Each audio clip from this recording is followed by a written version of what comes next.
అండి, అందరికీ నమస్కారం. అందరూ ఎలా ఉన్నారు ఫ్రెండ్స్? మీరు అందరూ బాగుండాలని కోరుకుంటున్నాను. నేను కూడా చాలా బాగున్నాను. చాలా రోజుల తర్వాత అయితే నేను మీ ముందుకైతే రావడం జరిగింది. కొన్ని రోజులు అయితే నా వీడియోస్ మీ ముందుకు రాలేదు కదా. ఇప్పటి నుంచి అయితే డైలీ అప్డేట్స్ వస్తూ ఉంటాయి. సబ్స్క్రైబ్ చేసుకోలేని వాళ్ళైతే లైక్ చేయండి, షేర్ చేయండి, సబ్స్క్రైబ్ చేసుకోండి. బెల్ ఐకాన్ బటన్ క్లిక్ చేయడం మర్చిపోకండి. ఇంతకీ ఈరోజు షార్ట్ ఏంటంటే, మన సిబిఐ దగ్గర అయితే కాటన్ ఇష్టపడే వాళ్ళు అయితే వెళ్ళండి తప్పకుండా. ఇక్కడ ప్యూర్ కాటన్ ఉన్నాయి అన్నీ కూడా.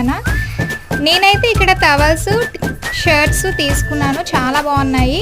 అండ్ కచీప్స్ కూడా చాలా బాగున్నాయి ఫ్రెండ్స్. మీలో ఎవరికైనా కాటన్ అయితే ఇష్టపడే వాళ్ళు అయితే మాత్రం ఇక్కడికైతే విజిట్ చేయండి, తప్పకుండా మీకు నచ్చుతాయి. శారీస్ కూడా బాగున్నాయి ఫ్రెండ్స్. నేను శారీస్ అయితే తీసుకోలేదు కానీ షర్ట్స్ అయితే తీసుకున్నాను. Thank you all of you. Bye bye.